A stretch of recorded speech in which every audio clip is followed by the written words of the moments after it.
Hello, class. Today, we will learn the charging conditions of the incoming line BZT. Before we start, let's ask a question. What is the charging conditions of the incoming line BZT?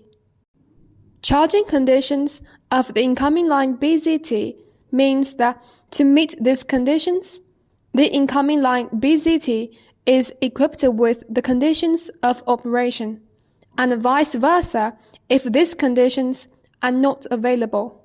The device does not have the conditions of operation. Then, what conditions must be met? Incoming line BZT charging conditions are met incoming line. We combine the following diagram. A typical BZT single bus bar in section double incoming line writing for explanation.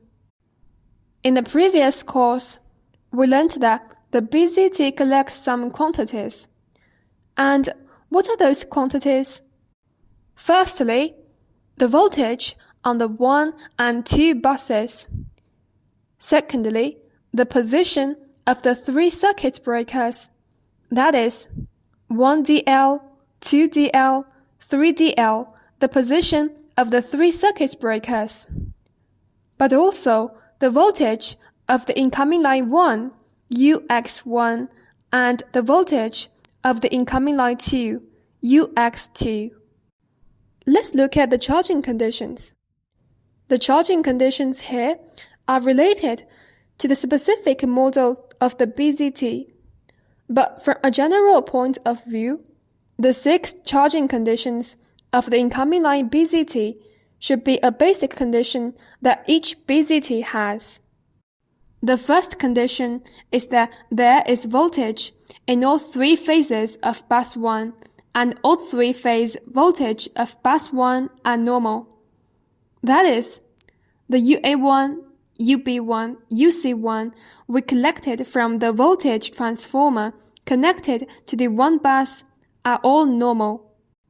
The second condition, 2 bus 3-phase have voltage. 1 bus 3-phase voltage are normal. That is, the voltage transformer connected to the 2 bus collected UA2, UB2, UC2 is also normal. This is the incoming line BZT charging conditions of the first 2 conditions, but also very basic 2 conditions. The third condition is that both lines L1 and L2 are under voltage. Here, the lines L1 and L2 are the incoming line 1 and incoming line 2 respectively. Why is there voltage on feeder 1? Because the BZT in preparation for work, we require the BZT to capture the incoming 1 line has voltage. That is, the figure connected to the incoming 1 voltage transformer on the secondary voltage UX1 is normal, which means that the incoming line 1 has voltage. At this time, 1dL circuit breaker in the sub position, in the state of hot reserve.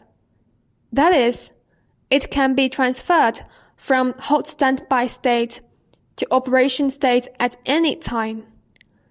This time, incoming line 1 is the standby power supply, and the line L2 has a voltage. How to understand this?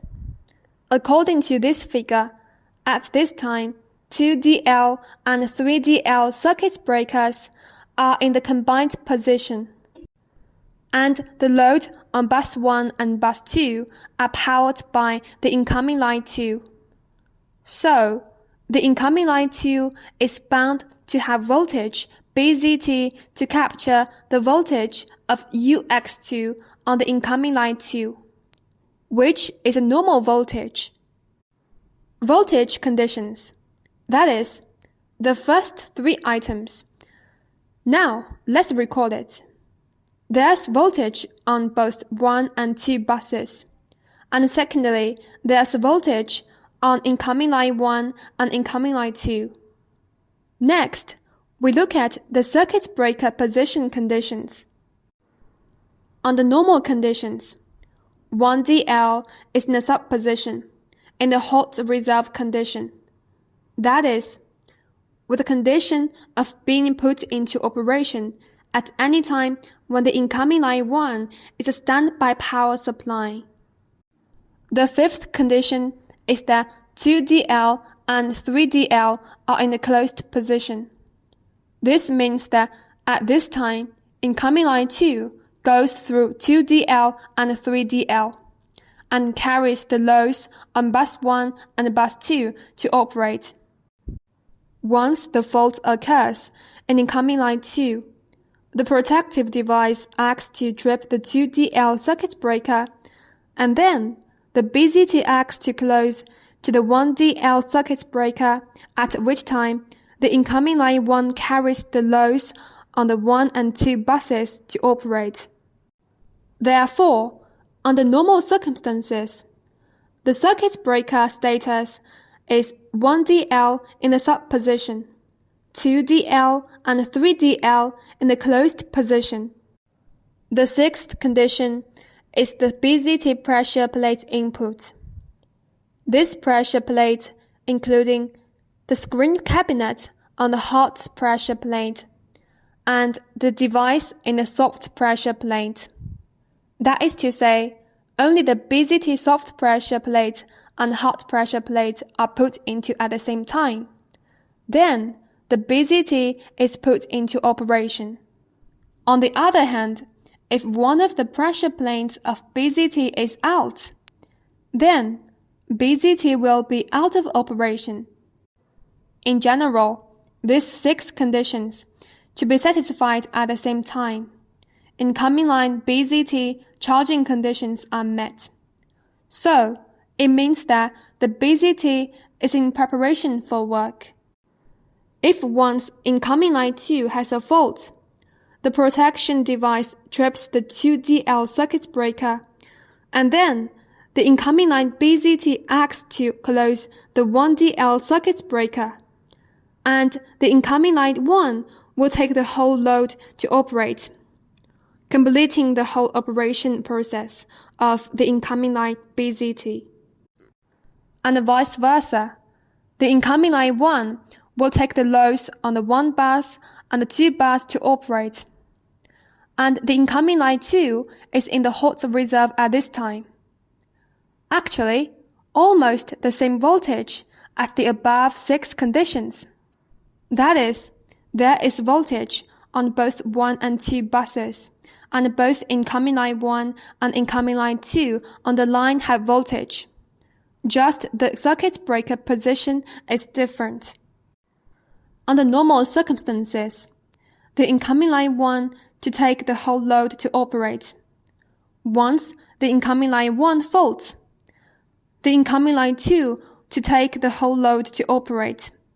Then 1dL must be in a closed position, 2dL must be in a subposition, and 3dL in the incoming line BZT. This condition, 3dL, has been required to require that it is in the closed position. Speaking of this, now we have an understanding of the charging conditions of the incoming line BZT. We'd better keep the basic charging conditions of the incoming line BZT in mind, which will help to carry out a calibration of the incoming line BZT. In the usual work, it's actually pretty easy to remember. The bus and the lines all have voltage, and the location of the circuit breakers meets the requirements of the incoming line BZT charging conditions. Regarding the incoming line BZT charging conditions, that's all for today. Well, class, today's lesson is over. See you in the next class.